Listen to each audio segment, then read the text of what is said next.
신종 코로나 바이러스가 진정되는 것 같더니만 일주일 사이에 상황이 급변해서 오늘 아마 예배 자리에 나오신 분들 또 나오시지 못하신 분들도 마찬가지로 마음이 참 심란하고 또 많이 긴장도 되고 또 어려우시라는 생각이 듭니다. 오늘 예배에 나오신 여러분들 위해 우리 하나님의 위로와 평강이 함께 하시기를 바랍니다. 좀 규모가 큰 교회들 같은 경우에는 아예 예배를 취소하거나 온라인 예배로 이렇게 전환한 경우도 지금 있습니다. 우리 교회도 이번 사태를 통해서 좀 고민하면서 우리 장로님들과 함께 수기 끝에 오늘과 이번 주와 다음 주일 2주간은 일단 잠정적으로 주일 1, 2부 예배만 드리고 모든 예배와 또 여러 모임들을 취소하고 연기하기로 했습니다. 어제 우리 성도님들께 카톡과 오늘 별지를 통해서 안내해 드렸습니다.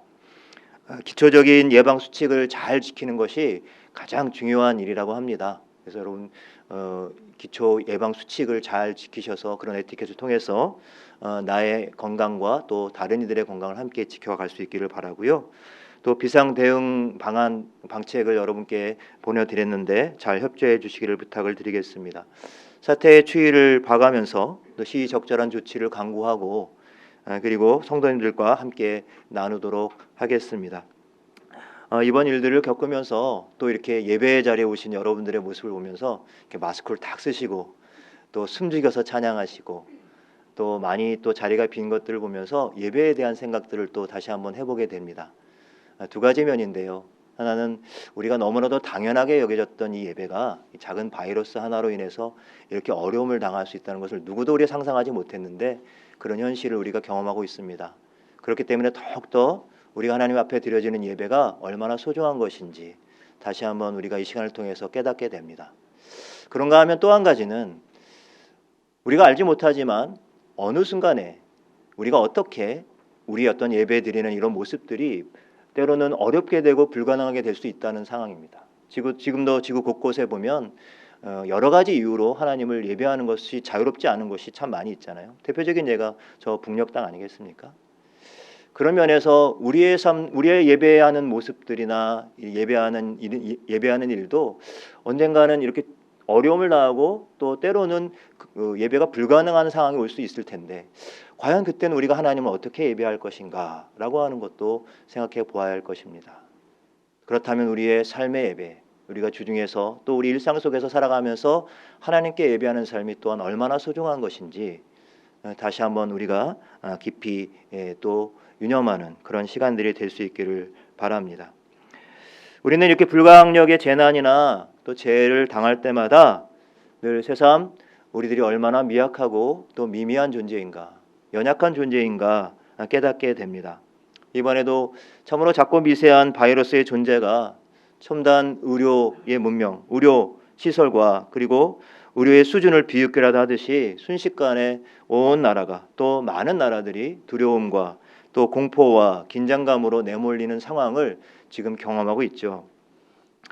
여러분 물론 그렇다고 해서 이 감염병, 이 전염병을 극복하기 위해서 지금도 불철주야 헌신적으로 애쓰고 수고하시는 분들의 노고가 전혀 쓸데없다거나 무용지물이라고 말씀드리는 것은 아닙니다.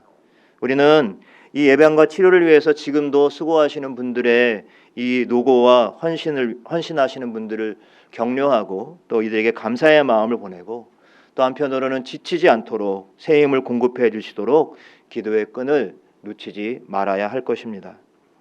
다만 우리가 이 어려운 시기를 보내면서 또 하나님께서 우리의 교만함을 꺾으시고 또 우리가 얼마나 미미하고 연약한 존재인지를 알게 하시고 또 한순간도 하나님을 의지하지 않고는 살아갈 수 없는 존재임을 이 시간을 통해서 깊이 깨닫는 저와 여러분들이 될 수 있기를 바랍니다.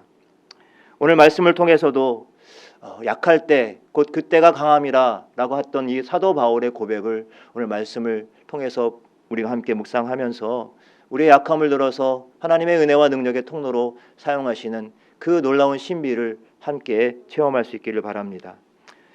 오늘 본문이 속한 고린도후서 이 저자는 우리가 잘 알려진 대로 사도 바울이지요. 바울은 회심하기 전에 사울이라는 이름을 가지고 있었던 건 여러분 잘 아시죠? 그 당시 그는 당대 최고의 엘리트였습니다. 좋은 배경과 특권, 그리고 재능과 학식까지 겸비한 아마 전도 유망한 그런 출중한 인재였다고 할 수가 있습니다. 그런데 그랬던 그가 그 과거에 했던 일은 바로 주님의 교회를 핍박하고 주님을 대적하는 일이었죠. 그런데 주님께서는 그런 바울을, 그 사울을 붙드셔서 그가 그리스도인들에게 행했던 것보다 더 극심한 역경과 고난 가운데로 이끌어서 그를 한없이 더 작은 자로, 연약한 자로 만드셨습니다. 그래서 그의 이름이 사울에서 바울로 변화되었던 것이죠. 주님은 왜 그토록 강한 사람이었던 사울을 작은 사람, 약한 사람 바울로 만드신 것일까요? 고린도후서 1장 8절에서 9절에 보면 사도 바울은 그 이유를 스스로 이렇게 고백하고 있습니다. 형제들아, 우리가 아시아에서 당한 고난을 너희가 알지 못하기를 원치 아니하노니 힘에 지나도록 심한 고생을 받아 살 소망이 끊어지고 우리 마음에 사형 선고를 받은 줄 알았나니 이는 우리로 자기를 의뢰하지 말고 오직 죽은 자를 살리시는 하나님만 의뢰하게 하려 하심이라. 사도 바울은 주님이 자신을 극심한 고난 가운데로 이끄신 것, 그래서 자신을 약하게 만드신 그 이유는 그가 가지고 있었던 지식과 특권과 그리고 그러한 학식과 그 배경을 의지하지 않고 그것들을 신뢰하지 않고 오직 하나님만을 의지하고 신뢰하도록 하기 위함이었다고 스스로 고백하고 있는 것입니다. 여러분, 오늘 본문에서도 사도 바울은 자신이 약할 때 곧 그때가 강함이다라고 동일한 고백을 하고 있지요. 여러분, 이 고백은 그냥 갑자기 나온 고백이 아닙니다. 제가 읽지는 않았습니다만 고린도후서 12장 말씀을 쭉 보면 사도 바울이 그의 삶의 일생 속에 치명적인 질병을 앓고 있었다고 하는 사실을 배경으로 하고 있습니다. 어떤 이들은 이 사도 바울이 앓고 있었던 질병이 안질이었다, 눈병이었다라고 말하는 사람도 있습니다. 그가 그리스도인들을 핍박하기 위해서 다메섹 도상으로 가던 중에 그 눈부신 빛을 받고 그때부터 이 눈 질환이 생겼다라고 보는 사람들도 있고요. 또 어떤 이들은 그가 이 간질병으로 고생을 하고 있었다라고 보는 견해도 있습니다. 하지만 어떤 것이 더 정확한지는 우리는 알 수 없습니다. 다만 사도 바울이 이 고통이 얼마나 괴롭고 힘들었던지 그 치명적인 질병을 육체의 가시였다. 그리고 사단의 사자라고까지 불렀습니다. 다시 말하면 죽음의 사자? 요즘 같으면 이렇게 표현할 수 있겠죠. 누구라도 그러하듯이 그 병을, 그 치명적인 고통에서 자신을 좀 해방시켜달라고, 구원시켜달라고 이 사도 바울은 하나님께 3번이나 간구합니다. 여러분, 사도 바울은 심지어 다른 이들의 남의 병을 고치는 그러한 역사도 일으킨 사람입니다. 그런데 솔직히 그가 이런 병에 시달린다는 것은 사도로서 정말 자존심 상하는 일이었을 수도 있습니다. 그래서 아마 그의 간구, 이것 좀 이 병에서 나를 좀 고쳐달라고 하는 하나님께 대한 간구는 굉장히 절박했을 것입니다. 여러분, 그런데 결과가 어떻습니까? 하나님께서 이 사도 바울이 치명적인 질병을 고쳐주셨나요?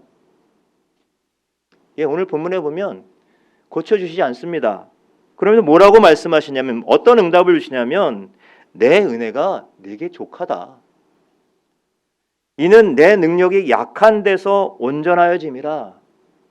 오히려 사도 바울의 약함을 통해서 하나님의 능력이 더 온전해진다라고 하는 그러한 응답을 하셨습니다. 바울의 기대와는 너무나도 동떨어진 하나님의 응답이었습니다. 저 같았으면 어떻게 하나님 이러실 수가 있어요? 그러면서 그렇게 항의를 하거나 그렇게 저항을 했을지도 모르겠습니다. 그런데 여러분, 놀랍게도 사도 바울은 그토록 떨쳐버리고 싶었던 그 육체의 가시가 오히려 자신에게 하나님의 은총의 통로고 은혜의 통로가 되었다라고, 그 능력의 통로가 되었다라고 고백을 하고 있습니다. 그러면서 도리어 그 자신이 갖고 있었던 육체의 그 연약함을 자랑 삼아 이야기하죠. 9절 후반부에 보면 그러므로 도리어 크게 기뻐함으로 나의 여러 약한 것들에 대하여 자랑한다. 사람들은 자신의 약한 것들을 자랑하지 않죠. 자신의 강함을 자랑합니다. 자신의 잘남을 자랑합니다. 그런데 바울은 지금 자신의 연약한 것들, 약한 것들을 여러 가지를 자랑하겠다라고 말합니다. 왜냐하면 바로 자신의 그 약함을 통해서 그리스도의 능력이 내게 머물러 있게 하려 합니다. 자꾸 자신의 강함만이 드러나고 내가 강해서 무언가 일을 했다면 그리스도의 능력은 자꾸만 작아진다는 거예요.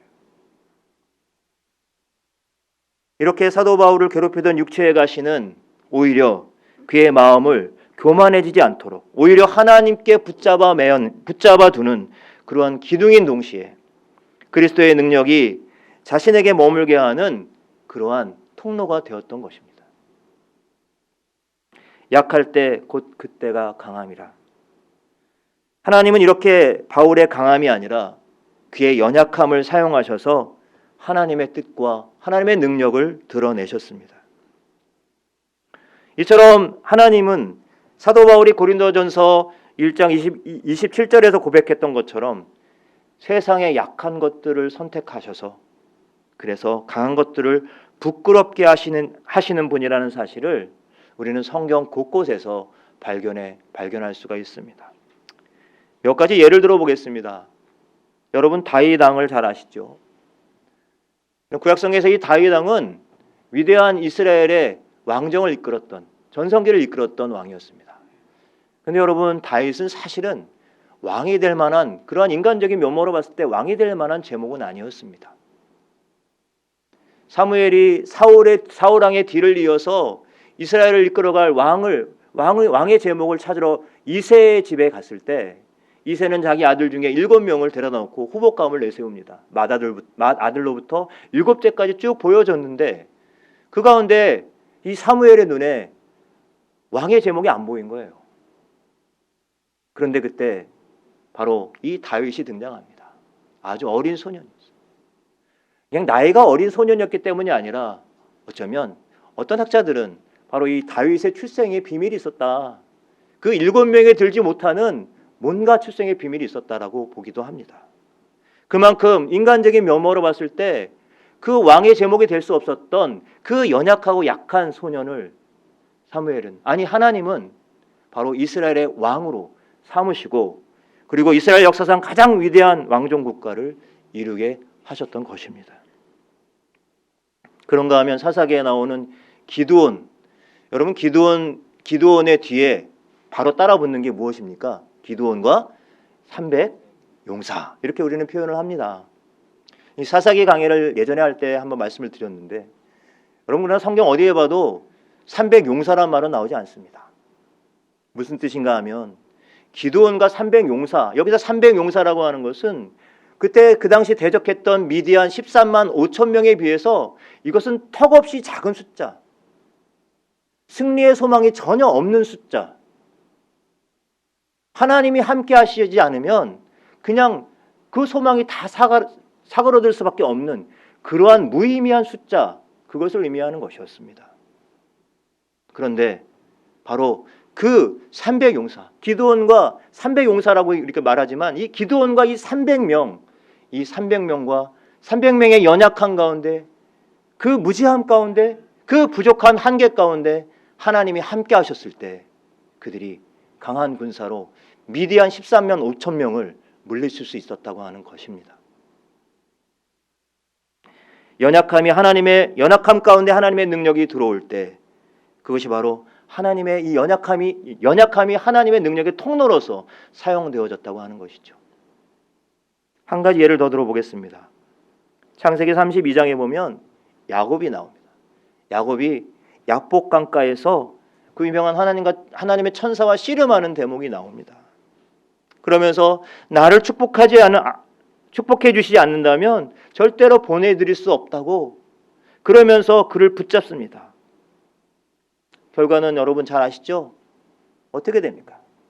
바로 야곱은 하나님의 축복을 받고 이스라엘이라는 이름을 얻게 되죠. 근데 이름을 얻었을 뿐이지 크게 변화된 것은 없었습니다. 근데 우리가 이 대목에서 우리가 잘 알고 아시다시피 이 야곱이 큰 상처를 받죠. 그것은 바로 이 골반뼈, 이 환도뼈가 부러지는 그러한 부상을 입게 됩니다. 그리고 나서 야곱은 다리를 저는 장애인으로 묘사되고 있습니다. 절뚝거렸다는 겁니다.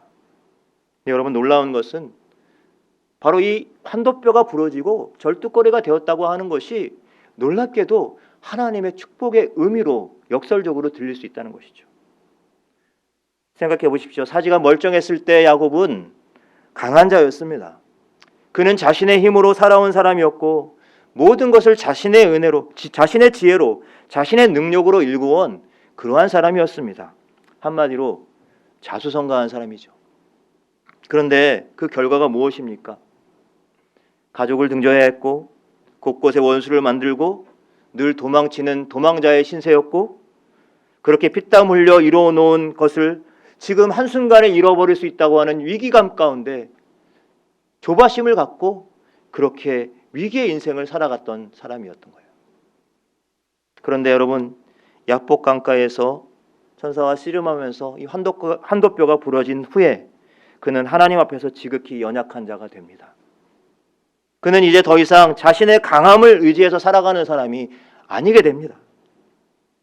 그 약한 자로 하여금 하나님은 바로 이스라엘 민족의 조상이 되게 하셨습니다. 여러분, 이렇게 인간의 연약함, 그 나약함, 그 한계는 하나님의 능력을 통해서 자랑거리가 되고 그리고 강함으로 변화되었던 것이죠. 그러나 하나님이 꼭 무조건 약한 자들을 다 들어서 쓰시는 것은 아닙니다. 정말 우리의 약함이, 우리의 연약함이 하나님의 능력의 통로로서 쓰임받기 위해서 우리의 삶에 비결과 원리가 필요합니다. 첫 번째, 우리 자신의 연약함을 정직하게 또 겸손하게 인정하는 태도가 필요한 것이죠. 여러분, 대부분 사람들은 이 자신의 연약함을 이렇게 내보이려 하지 않습니다. 왜 그렇죠? 자칫 자신의 연약함을 보이면 그것이 다른 사람들에게는 실패와 낙오처럼 그렇게 인식될 수 있기 때문에 그렇습니다. 그래서 사람들은 자꾸 무언가 있는 것처럼 자신을 포장합니다. 아는 척하고 있는 척하고 잘난 척하고 상대방에게 내 틈을 보이지 않아야 된다라고 생각합니다. 그러다 보면 자꾸 포장이 늘어가게 되죠. 껍데기가 두꺼워지게 됩니다. 그러나 이러한 삶은 오래 지속될 수가 없습니다. 더욱이 하나님 앞에서는 더욱더 그렇죠. 우리는 살아가면서 누구나 인생의 한계를 느끼게 됩니다. 한계를 가진다는 것이죠. 사도 바울처럼 육체의 가시와 같은 그런 육신의 한계가 있습니다. 때로는 관계 속에서, 사람과의 관계 속에서 어떤 한계를 느낍니다. 우리가 가지고 있는 재능과 지성과 소유의 한계를 느낄 때가 있습니다. 그러나 여러분, 우리가 때때로 이러한 한계에 부딪힐 때 이러한 연약함은 결코 수치와 부끄러움이 아닙니다. 그리고 죄는 더더욱 아니죠. 그렇기 때문에 우리는 우리의 약함과 우리의 한계를 정직하게 인정하고 또 하나님 앞에 겸손하게 나아가는 용기가 필요합니다. 그리고 하나님만을 의지하고 신뢰하는 믿음이 필요한 것이죠. 우리들이 하나님 앞에 우리의 약함과 우리의 연약함을 정직하게 인정하고 나아갈 때 바로 비로소 그곳에서 우리들의 약함이 하나님의 능력의 통로로서 사용될 줄로 믿습니다. 여러분에게는 어떤 연약함들이 있으십니까? 여러분들은 어떤 한계를 느끼며 살아가고 계십니까? 여러분, 그것이 어떤 것이든 간에 그 모습 그대로 오늘 하나님 앞에 나올 수 있기를 바랍니다. 하나님께서 여러분의 연약함을 사용하실 것입니다. 하나님께서 붙드시는 약함은 세상의 어느 것보다도 강하다는 것을 믿음으로 고백하고 하나님 앞에서 자신의 연약함을 겸손히 인정할 수 있는 그런 믿음의 사람들이 될 수 있기를 간절히 축원합니다. 우리의 약함이 하나님께 쓰임받기 위한 우리의 삶의 태도, 우리 그 원리와 비결은, 두 번째 원리와 비결은 우리 자신의 약함을 돌아보고 우리와 함께하는 이들의 소중함을, 그들의 가치를 인정하는 태도일 것입니다. 때로 우리가 살아가면서 많은 장점을 가지고 겉으로 보기엔 참 잘난 사람들을 만날 때가 있습니다. 근데 그런 사람들 중에 적지 않게 은근히 교만과 독선이 느껴질 때가 있습니다. 이런 사람들을 대하다 보면 다른 사람들을 은근히 무시하는 경향이 발견되어집니다. 모든 것을 혼자서 결정하고 독점하려고 합니다. 여러분, 그런데 이런 사람들의 특징을 보면 그 주변에 사람들이 모이긴 꼬이는데 그것은 어떤 이익을 바라고 그 사람에게 꼬이는 것입니다. 하지만 진정 마음을 나누고 평안을 느끼게 해주는 사람은 별로 없습니다. 그래서 사람들이 자꾸 떠나가는 것이죠. 하나님께서 이런 사람들과 함께 하시지 않습니다. 엄밀히 말하면 하나님께서 함께 하실 틈을 내지 않습니다. 자신의 강함, 자신의 잘남, 자신의 장점이 많기 때문에 그렇죠. 하지만 자신의 부족함과 연약함을 깨닫고 겸손히 인정할 줄 아는 사람은 주변에 또 그 마음을 나누고 평안을 나누는 사람들이 모이게 돼 있습니다. 그때 하나님께서도 그와 함께 하시는 것이죠. 자신의 연약함을 알기 때문에 오히려 다른 사람을 소중히 여길 수 있는 그러한 마음과 지혜를 우리가 얻을 때 우리의 신앙과 우리의 인간관계에 새로운 차원이 열리게 될 줄로 믿습니다. 여러분, 우리의 약함을 깊이 깨닫고 그리고 하나님을 더욱 의지하여 하나님 앞에 나아갈 수 있기를 바랍니다. 또 스스로의 약함을 돌아보아 함께하는 이들을 더욱더 소중히 여기는 마음과 지혜를 얻어서 이 어려운 시대를 살아가는데 화평의 다리를 놓는 그러한 사람들이 되기를 축복합니다. 특별히 오늘 우리가 모든 사람들이 두려움과 또 공포 가운데 이 바이러스로 인하여 두려움과 공포 가운데 살아가고 있습니다. 그런데요, 사실은 이 바이러스보다 더한 증오와 혐오의 바이러스가 또 한쪽에서는 퍼져나가고 있습니다. 그 요즘 유행하는 단어 중에 하나가 인포데믹이라고 하는 단어가 있더라고요. 인포메이션이라는 단어와 그다음에 전염병을 가리키는 단어가 합성어입니다. 다시 말하면 실제로 우리에게 피해를 주는 이러한 바이러스가 있지만, 그러나 또 우리가 잘못된 정보나 아니면 거짓 가짜 뉴스나 이런 걸 통해서 자꾸만 공포심을 유발하거나 누군가 다른 이를 위한 혐오를 유발하는 그러한 정보의 바이러스가 있다고 하는 겁니다. 이러한 것들이 계속해서 늘어가고 있는 상황 속에서 과연 우리 그리스도인들은 어떠한 모습으로, 어떠한 태도로 삶을 살아갈 것인가 참으로 도전되지 않을 수가 없습니다. 우리 그리스도인들도 사실 또 마찬가지죠. 우리도 연약함을 갖고 있습니다. 여러 가지 한계를 갖고 있습니다. 그러나 그 연약함 속에서 또 우리도 두렵습니다. 하지만 그 두려움 가운데서도 그 연약함과 두려움에 매몰되지 않고 일어서서 우리의 그 연약함을 통해서 그리스도의 사랑과 그리스도의 능력이 세상 가운데 흘러갈 수 있도록 살아가는 것. 그래서 정말 품격 있는 그러한 신앙인의 삶을 보여주는 것, 이것이 참으로 중요할 것입니다. 여러분, 이렇게 그리스도의 사랑과 그리스도의 능력이 흘러가는 통로로서 때로는 우리가 연약할지라도 우리의 연약함이 하나님께 온전히 쓰임받을 수 있는, 하나님께 붙들린 바 되어서 그리스도의 사랑의 통로로 사용되어질 수 있는 그런 저와 여러분, 우리 교회와 이 땅의 성도들이 될 수 있기를 간절히 축원합니다.